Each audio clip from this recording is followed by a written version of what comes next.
find your flow, follow the map. Mile high dreaming's got your back. What we have here is basically the Avengers of women in tech. Now, I'm not going to designate like a Tony Stark and a Hulk and everything like that, but if anyone starts turning green, then you know. Okay, this session is called Founding, Fueling, Forging Ahead, and Women Leading Tech's Next Wave. So the translation for all of that, who are still paying attention, brilliant women who've built things, broken things, fixed things, and still showed up to tell us how they did it. Is moderated by my, I'm going to say friend, because now it's public and official, so tongue-tied, paneled, hosted by Janeen Marquardt. Got it. Senior Salesforce architect, queen of all things tech. And I want you guys to buckle up because this is going to be real. It's going to be inspiring. And yes, you might walk out of this room wanting to start your own company. No pressure. As Emily said, this is Founding, Fueling, and Forging Ahead, Women Leading Tech's New Wave. And I've brought some of my bestest friends in the whole world who are a bunch of serial entrepreneurs, leaders, and wonderful women in this space who, as you probably know, are incredible and mentors and leaders and guides to me. And I just couldn't imagine doing this without them. So I'm going to let them each tell you a little bit about themselves, starting here with Melissa, who can tell us more about herself and also answer the question, what first drew you to the idea of building something, a company, and by the way, several companies, one after another, and like why? Why do you do it? What drives you? I'm Melissa Shepard. I live in Boston, Massachusetts. I'm a Salesforce CTA, so a Certified Technical Architect, one of the very few out there in the world. It's like maybe 40 of us now, maybe close to that. And very few women, by the way. Yeah, well, that's of women CTAs, so very few. You need more. So if anyone's interested, come talk to me, because I mentor and I help people become CTAs. So. I also am a Salesforce MVP and a MuleSoft ambassador and a marketing champion. We've got the mother of the marketing champions with us up here. I'm so happy about that. And I've been doing Salesforce for 20 years. I was a developer before that for a few years. I decided to start my own Salesforce partner in 2016, built that up, and then during COVID ended up unwinding that, and then wasn't sure which direction I wanted to go in, so I did some independent stuff for a while. I did start up another partner company after that, but I jumped out of that because it just wasn't working well with the partners I was in that with, because I didn't want to do it by myself anymore. It's a lot of work. And then decided to start up a new thing with someone that approached me last year, which I've now brought Janeen into as well. So that's actually really exciting and it's going well. And it's called Maple Digital. We are more AI and data focused. So we're not just Salesforce, we're also Snowflake and AWS, but we're Salesforce centric. So that's our main expertise. But we're trying to take a look at everything in the Salesforce enterprise. And the reason why I wanted to start a partner is because I really like the freedom and the independence, and I wanted to be able to choose what I did as opposed to just being an employee at a company where there's not a lot of options as to what you're doing and how you're growing. And I really just wanted to be in charge of my own future in my own growth. Thanks.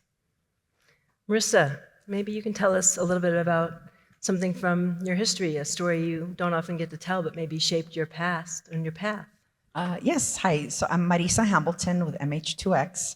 I have been working with Salesforce, building on the platform, as I like to say, since 2009, and I jumped in head first. I am an accidental entrepreneur, loving every minute of it, the toughest job you'll ever love. One of the stories that I don't tell publicly as often is the reason that I was an accidental entrepreneur is my husband and I worked for IBM for many years, been in software and IT my entire career, and we were laid off on the same day. And within 24 hours of having our last day at work, my husband was diagnosed with cancer. My youngest was still in diapers. My oldest was starting college, and we were freaking out. It was 2009, and we just didn't know what we were going to do. So we just started a company, and I learned Salesforce existed, and I didn't know what it was or how it would go, and I jumped in head first, and I've loved it ever since. Wow. Powerful. What about you, Amanda? Did you have something that you would think about from your past that maybe drove you into entrepreneurship? Yeah, absolutely. So I originally started my career, I took an engineering path in college, and my early jobs were all technical types of roles where I was in sales and marketing, selling technical products into aerospace. And just because I was probably like the youngest person that knew how to use a computer at the time, like the CRM system always seemed to fall to me. So as I moved through my career in different roles in marketing management and sales management, I still kept that CRM. And then one day I did not want to go back to my day job because I was having so much fun with the consultants and really enjoying it. So that was absolutely wonderful. And when I found Salesforce and recognized, like how I could build solutions on my own, and then I met this fabulous community, I really just credit the entire ecosystem and the people that I've just met, the friendships that I've made. A lot of them work, kind of for Hike 2 today. So it was really just all these relationships in the community that I credit with being able to just kind of be here as a leader at Hike 2, surrounded by wonderful people. Amazing. And somebody who probably needs almost no introduction, Gilda, thank you for joining us. Has there been a quiet force behind your success as we know it today? Hi everyone. My name's Gilda. I have been in the ecosystem, forever. Math is not our strong suit. It's okay. It's been a while for us. I've been at Salesforce for about 5 and 6 years, but it feels like 30. And I've been in the ecosystem for about 20 plus years, focused on digital marketing, email marketing. I have to say, like, the quiet force, and this is why we always stress the power of community. And you can have a community and not have a relationship, right? So I want to stress it's the importance of finding a community, but also building relationships within the community enough that you can trust somebody and you can lean on them.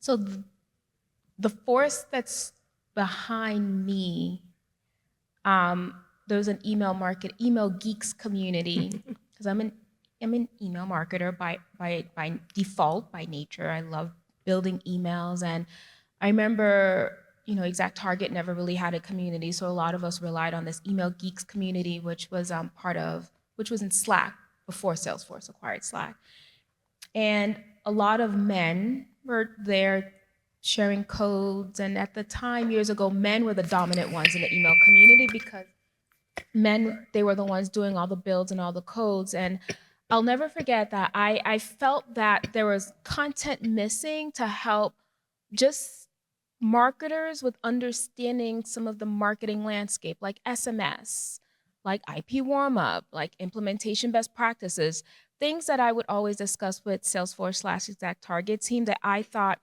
why are we keeping this a secret? Do you want water? Oh. Do you need help? I'll be okay. And I remember I had this idea to write a blog. And I'm like, okay, I'm scared, right? I'm going to write this blog, but who am I? I need somebody to validate it. I never do things without validating. Sometimes I do. Is this being recorded? Oh.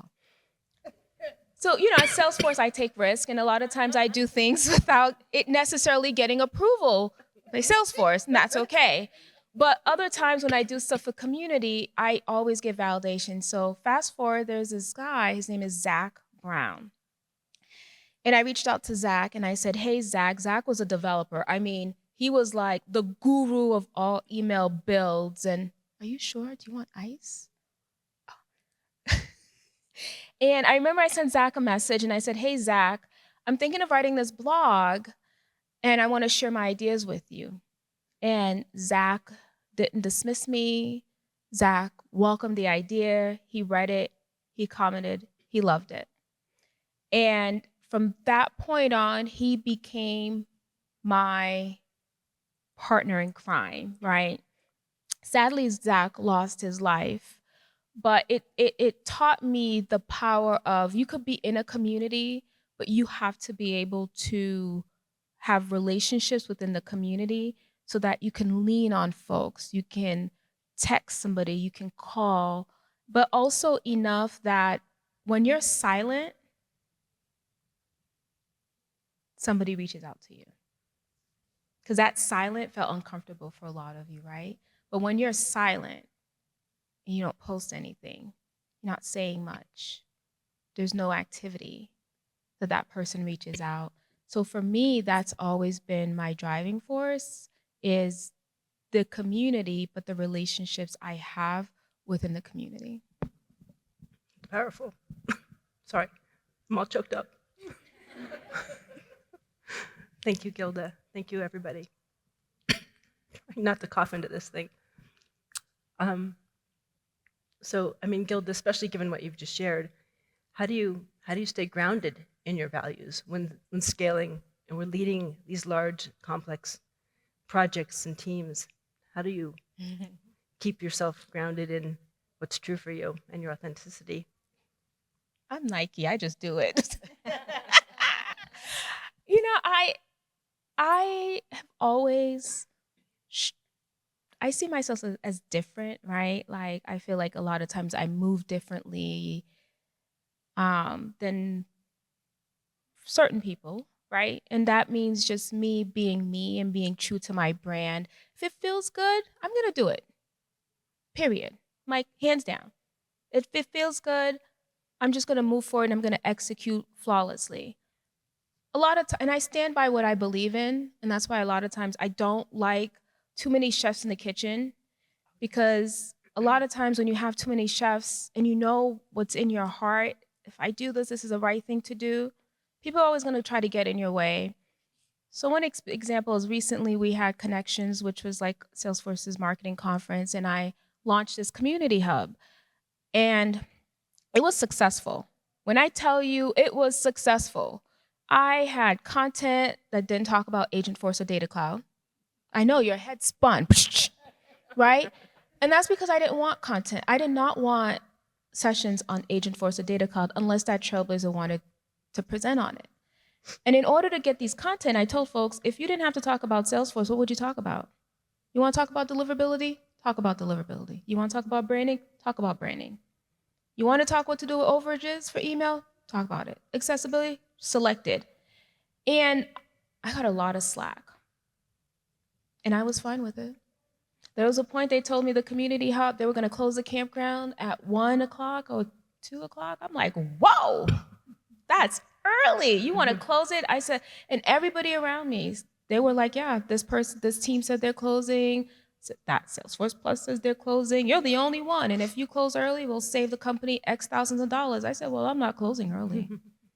I will order 500 flashlights, and all the trailblazers and I will stand at the community hub with a flashlight. Because customers pay to attend our events. Why are we trying to shut it down early? Right? And it just goes to show you, a lot of times people will throw leadership and you start doubting yourself and you start to fold. Don't fold. Right? Stand by what you believe in. Stand by what feels right. Stand on ground. Like, I stand on solid ground, 10 step, what is it? 10 toes down, hard down. And I stand by, and I don't let anyone shake me. I'm not shakeable. And I do things and I take risks. Are they always approved? Nope. I go with my gut. I go with what feels good. And it makes me feel good when I know I've made other people feel good. Good. Thank you. Don't tell anyone at Salesforce. Don't tell anyone at Salesforce. Marissa, maybe you can tell us something about something about leadership maybe that you've learned the hard way. Well, I'm going to follow on to what Gilda said. Just do, That's yes, fair 10 too. toes down. Just do it. The thing with leadership is a lot of people, and I think just my younger self was taught leadership more as a management than leading. And one of the things that I learned the hard way, and it was actually with leading volunteers, is, are you doing something that's worth following? And I do that in my life, my personal life, with volunteer events. I run Cactus Force, a community event similar to this. And at work, is if I'm not doing something that people are gonna follow, then that's like, it's a red flag for me. Like, maybe I shouldn't be doing this.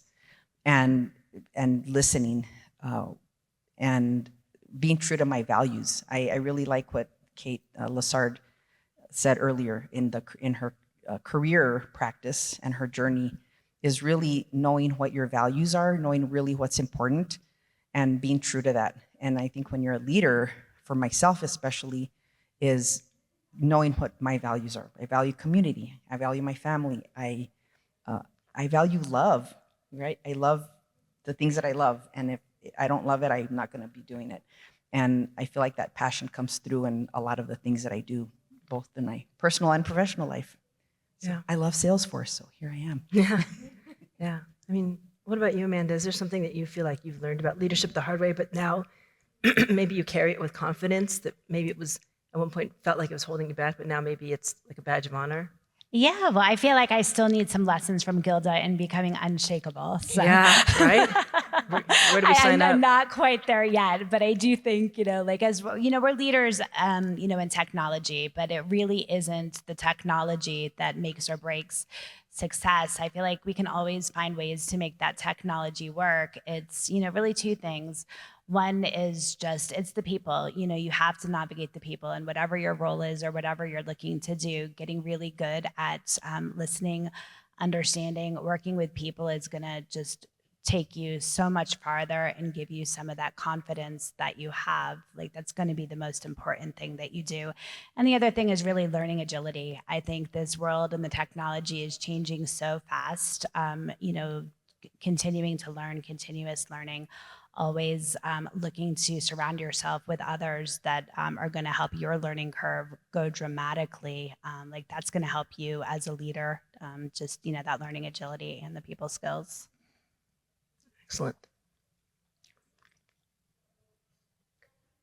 Melissa, I think you've really experienced a lot of change over time, especially as you've moved from company to company, and I'm wondering, can you tell me about how you think about building teams and how you help them thrive through that change, and how you've helped your teams and how you yourself have thrived through that change?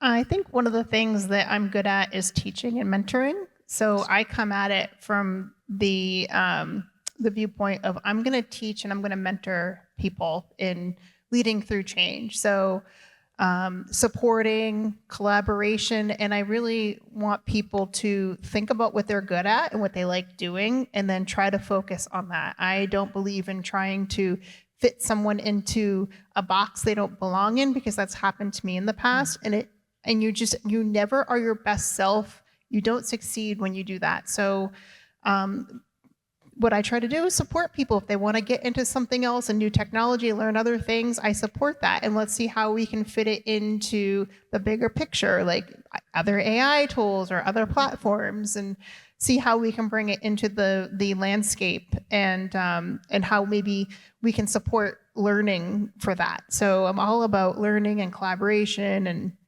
mentorship and training and all that kind of stuff. And that's actually, I built the Architect Ohana, which that came from a CTA study group, and it just was a group that just kept growing and growing and growing. And I think there's like 4,000 people in there now, and it's really a home for architects. And my thing was I wanted to make it a place where anybody was welcome. You didn't need to be a CTA, you didn't need to be a full-fledged architect, but if you were interested in architecture or wanted to become an architect or wanted to start getting into architect discussions, you're welcome. So I'm all about accessibility. That's actually how that group got started. Was my experience when I first went for CTA is that there was a bit of gatekeeping with information, and people that were given the information succeeded and passed the exam.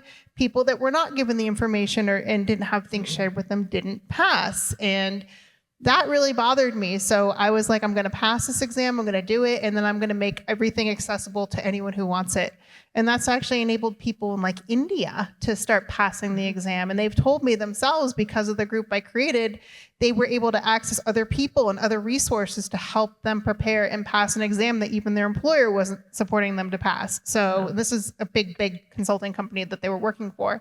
So I hear stories like that. So I'm all about accessibility and supporting and helping to mentor people to get through things. And I think that's the biggest way to deal with change and as things evolve and as technology evolves and changes, that's one of the things is just being supportive and always learning.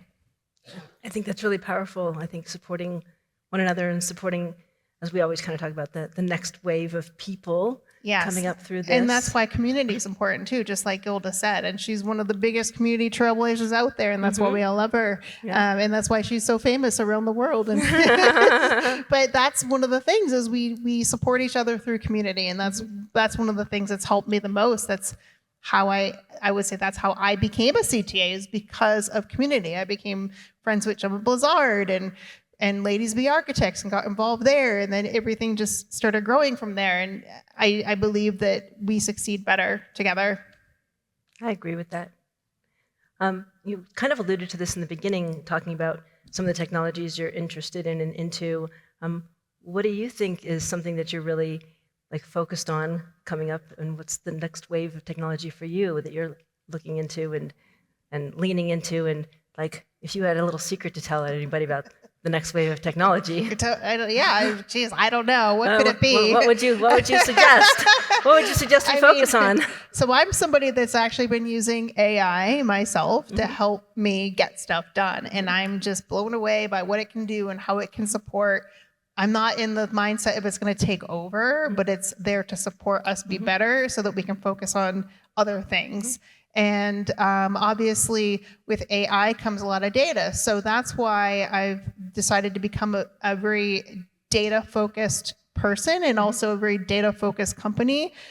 Big data is really the wave of the future because there's so much data out there. So how can we use it to create value and also to help drive our AI? So those are the two areas where I see a lot of opportunity, and that's why other platforms that integrate with Salesforce and work with Salesforce, I think, are important to learn and know. There's big data consulting, so I'm looking into that, learning some other things like Python. So I'm always learning. I'm always trying to stay on top of things, and for me, that's obviously where things are headed. So that's why I'm skilling up. Skill up for the future, everyone. It's the wave of the future. Amanda, I mean, we just kind of heard Melissa's perspective on the wave of the future, technology. I mean, how would you define the next new wave? Yeah, so to build on what Melissa said, absolutely, skilling up, really important, thinking about the adjacent technologies to Salesforce. But I think we have to go deeper than that because the technology is going to continue to change. It's going to continue to change rapidly. So really getting good at understanding the business, it's those BA skills and just the ability to know, okay, well, what is the true issue that we're trying to solve for? What's going to make this successful? What are the success metrics? And getting good at that so you've got the right use cases, and then apply the technology as we know what that is going to be far more important than getting any one certification or getting to know any technology. Yeah. And I agree with that too. That's also the viewpoint I have. So as someone that coaches CTAs, I teach them to follow the business process first and bring the technology in afterwards, and then understand what technology is right for the right use cases. So absolutely agree with what she said. I think it's bringing them both together because as I've seen, AI can take care of a lot of the low-level technical things, but you have to still understand what you're doing and what the outcome is for it to actually be of value. So for sure. Gilda, What kind of risks or bets are you making right now that excite you the most? Risk or Bets.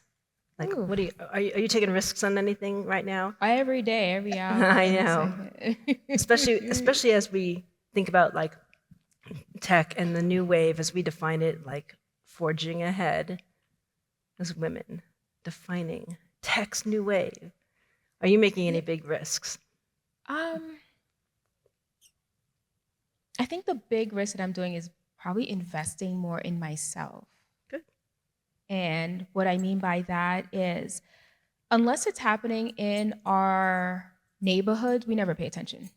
Because I'm pretty sure for a lot of us, when that Furby robot, little Furby thing came out, we would have all paid attention to figure out fundamentally what goes into making this Furby, and we would all have that AI knowledge. Or the Roomba vacuum. Right? Or when we're sitting there watching Terminator and they were talking about AI, we would have picked up on the James Cameron was subliminal messages he was sending us, or even watching the Avatar, right? Like, wow, this is hitting us pretty darn fast. So I think right now for me, the biggest risk is taking a step back and investing in myself so that 3-5 years from now, I'm not shoulda, coulda, woulda mindset. I was talking to somebody this morning at 5:30 a.m. because my clock is all messed up. I literally went downstairs at 4 a.m. for a cup of coffee, and the lady said, it's 4 a.m., right? So anyways, and she was worried because she just had a baby, and she's going to spend the next 9 months out of this ecosystem. But I had to say to her the same thing, like, now it's time for you to take a risk in pausing and figuring out what your area of expertise is and honing on those skills. But I have to say, not just Salesforce skills. We have to be unicorns. And we're living in a space now where everything is talking to each other and somehow interconnected.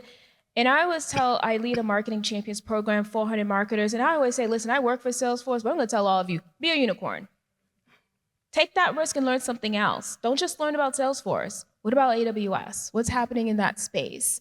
What other language have you not learned? What other language can you learn that you're not learning because you're too scared, because you don't want to get out, you're comfortable, right? So I think the risk that I'm taking and we should all be taking is, isn't it about time you got out of your comfort zone? And you started looking beyond Salesforce? Because if you go to any organization, they're not just going to say, I only use Salesforce. Right. How many companies do you know only use Salesforce? Not a lot.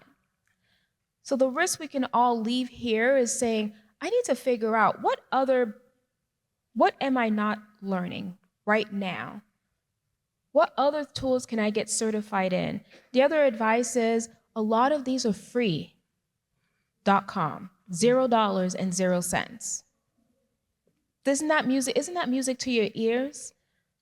So the risk is, start investing in yourself, go beyond Salesforce.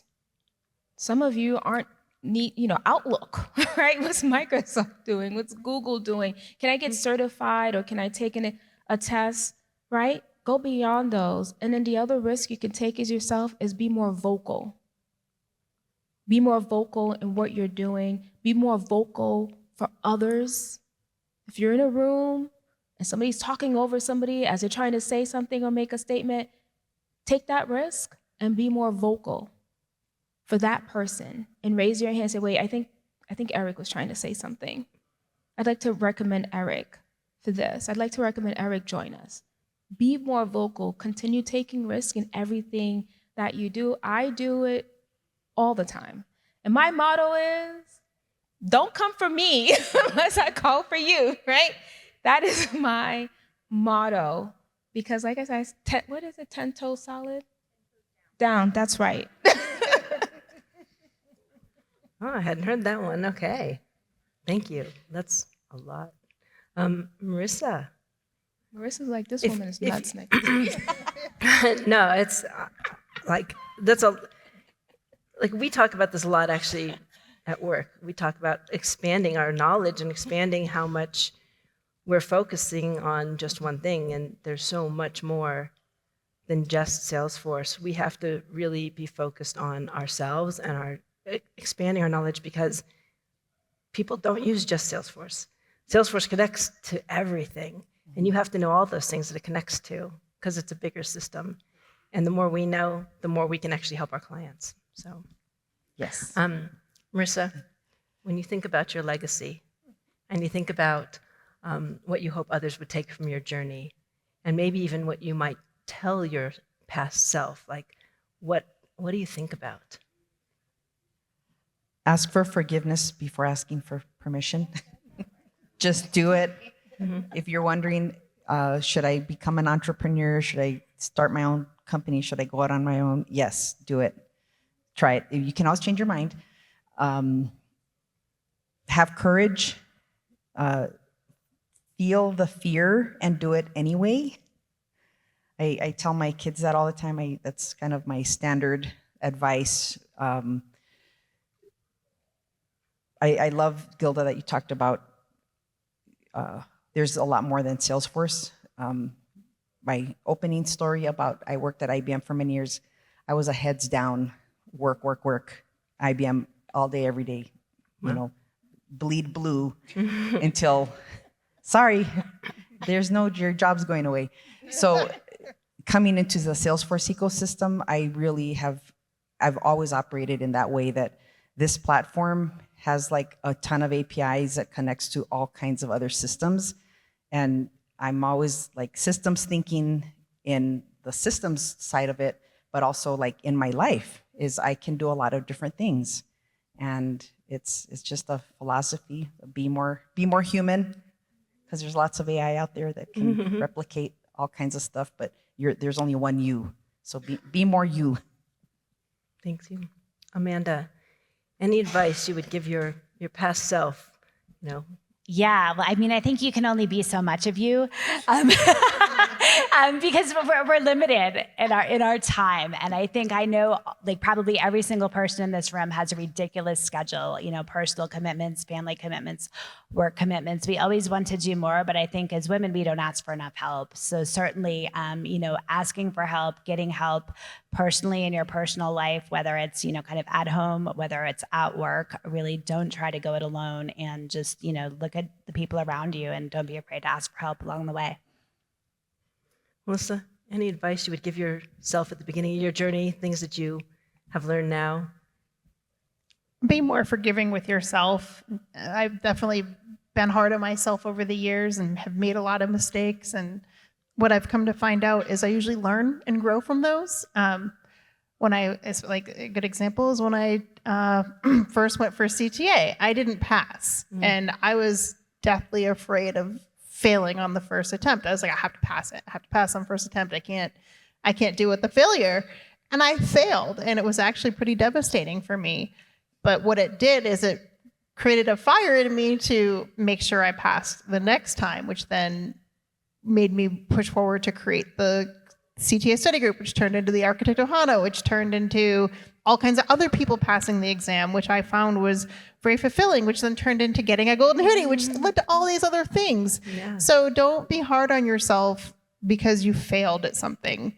Look at it as a lesson and something you grow and learn from, because it might lead to something bigger and better down the road. And that's what I've learned over these years. And so I'm less hard on myself. I forgive myself more when I make mistakes. Yeah. Echoes of Kate's keynote in there too.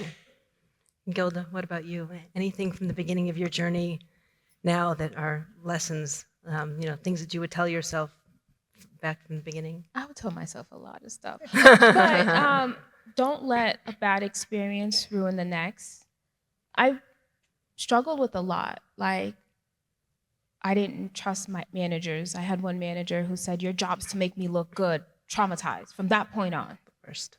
Did not trust managers.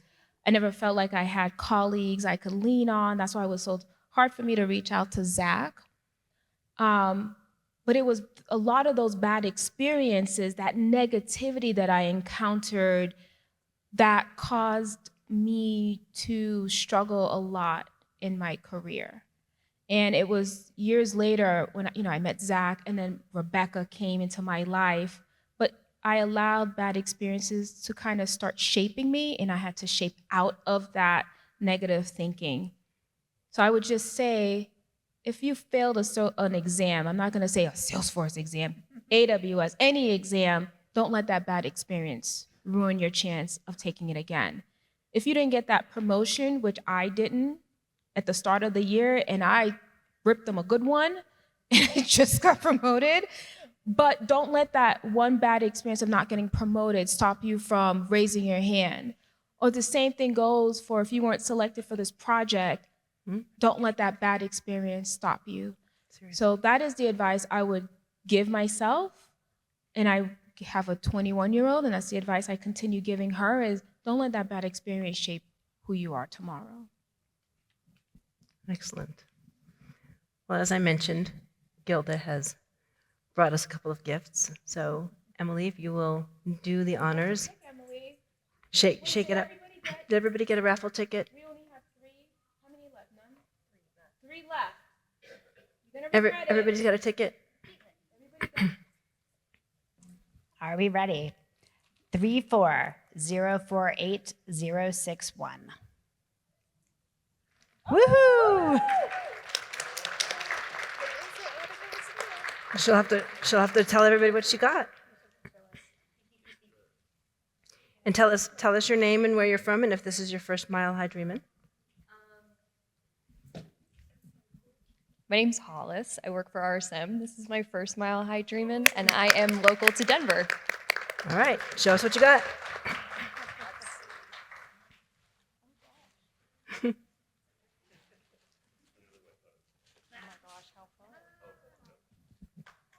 It's a fox. I don't know. It's Brandy. That's Brandy. It's Brandy the marketer. She's a Funko Pop. Those are very hard to come by. Very hard to come by. You're welcome. One more.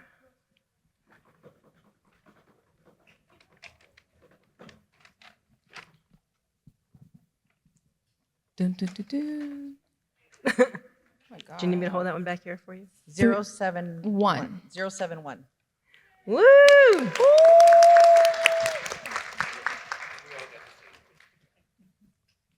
Uh-oh. Doom, doom. Okay, well, first you have to tell us. Hi, everybody. My name is Kim. I am an independent consultant and developer, and I'm local to Denver. And this is my first Mile High. Yay! So let's see what I got. Tell us what you got.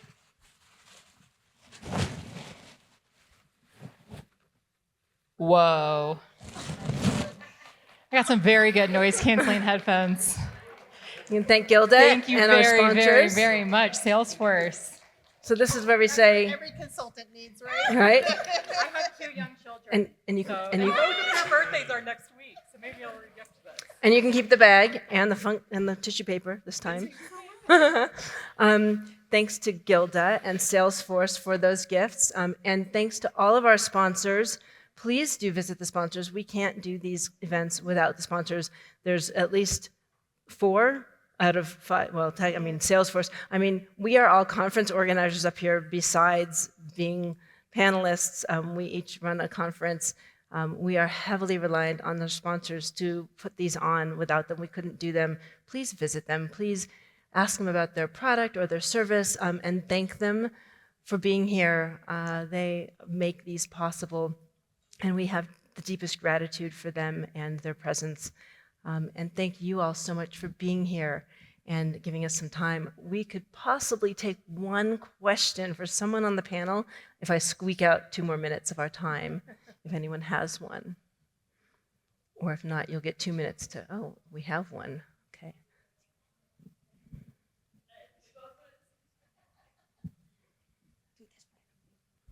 Yeah, first of all, I want to say hearing your stories is really inspirational. I'm quite new to my career, and I was once asked or told that my kindness had to change to be taken more seriously. And so I wanted to ask you, as successful women in these careers, how do you balance trying to grow professionally and be taken seriously, but still being true to yourselves? I know you guys talked about that, but I'd like to know if you had any challenges with that specifically. I personally, cannot wait to hear I was Janeen's gonna say, I answer personally to haven't had this. trouble with the kindness problem. We're going to need that. Emily, can you bring that? Emily, can you bring the microphone back up? Thanks. Anyone have the? Smile and carry a big stick. Yeah. I think you're the kindest one of. You're pretty kind. I don't know. Anyone have a kindness problem? I don't have the kindness I problem. mean, I was told once I had to coddle some of my colleagues, and I said to my manager, Sandra Mall, never forget, I said, "Oh, I didn't know I was getting paid to coddle." Oh, okay. It wasn't part of the job description. She was like, "Well, it's not that. It's just," I said, "It's what? It's what?" And she didn't have an answer. I literally said, "I did not know I was getting paid to coddle. But if you want me to coddle all day long, we're gonna coddle, right?" I would just say carry your receipts. That's why you have to be a badass at everything that you do, because I think a lot of people start questioning. It's either you're too nice, you're too mean, your facial expressions. Everyone's always gonna have a problem with what you do and how you say it and how you present yourself. Be you and show them your receipts. And you said you're brand new, and it's like you have a clean slate, blank canvas. And now it's time for you to show them that you may be kind, but they don't know who they're messing with. Like, you come with receipts. This is what your area of expertise is. This is what you bring, the knowledge you bring to the table. But let them be fooled by this kindness, because I'm a kind. When I pop, I pop. I'm gonna let you know. I had to let a couple managers, one manager, this girl did not get promoted. And I've always been nice. When she did not get promoted, I was so angry. I exploded, and I told them how upset I was at the organization because it continues failing women.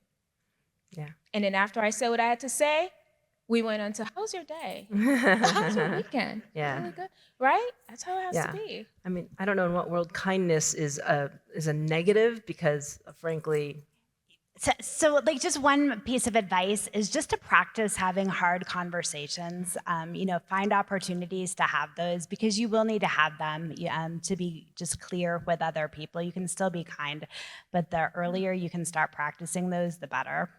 yeah. I mean, in all honesty, I think that is a positive. So embrace that. I mean, it's amazing. Like if that's the worst thing someone's got to say about you, then you're extremely lucky. So, I honestly don't know what to say. I'm like, I've never had that problem before, ever. So, I honestly think that there's no pleasing all people. There's no pleasing some people.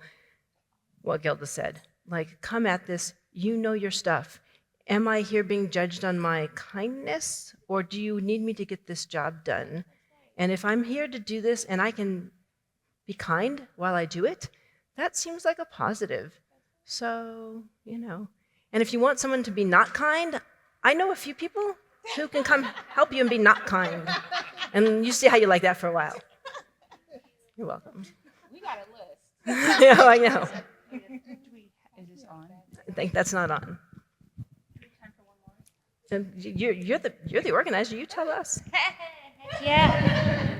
Is this on now? It is. Here we go. One more question. Hi, Michaela. So I am curious, so you guys talked a lot about learning outside of Salesforce, and I see that a lot. I'm in consulting. We see, these new apps coming every day. So my question is, with so much that is out there, how do you filter out that noise and really hone in on what you're going to go learn, what you're going to go focus on? I would say look at the trends. What are people talking about? What are you hearing about? Just look at what's big out there, especially when it comes to AI and data. You're hearing about AWS, you're hearing about Snowflakes, you're hearing about Databricks, you're hearing about other platforms that are running with agents. So look at where the trend is and what's kind of up and coming. Do a little bit of research. ChatGPT can help you. You can ask ChatGPT. That's, I'm going to say, one of the best tools for doing research these days, or even one of the other AI tools out there. So just look at where the trends are and do some research. And what interests you? If you are into AI, or you're into data, or you're into analytics, or you're into Slack, or you're into something else, look at those things. If you're into information and financials, learn more about ERP systems, learn more about Workday or HRIS systems. Those things all connect up, and Salesforce doesn't do those things. So anything that Salesforce connects to is also going to be really important. So it doesn't have to necessarily be just AI either. All of those things are important. So if you have an interest in something, pursue that as well, because those things are also going to be critically important. I also look at what my customers are interested in and what's important to them and within their industries. So like following trends, it might be an industry trend that you don't know what it is, but once you start digging in and you're working with your customers, they might give you that lead in to what they will need, and then that'll kind of lead you down a path that you can potentially explore further. A good example of that is I have 2 clients right now in the same industry, and they're both using the same point of sale system. So you're like, okay, retail, this kind of retail, that might be a good system to learn. So also just looking at, like she said, ERP, what are the top ERPs out there? There's NetSuite, there's SAP, there's other systems that a lot of companies are using. So just look at what the top systems are. But yes, definitely industry as well. Good. Great, thank you guys so much for your time. Everyone give a big round of applause for our panel. Thank you so much for being here. I learned so much. And make sure, they're around, so you can always hey, do you have 5 minutes? I mean, you don't get this close to this much talent all the time, so take the opportunity. Thank you all so much. Thank you all very much. Follow the map, Mile High Dreaming's got your back.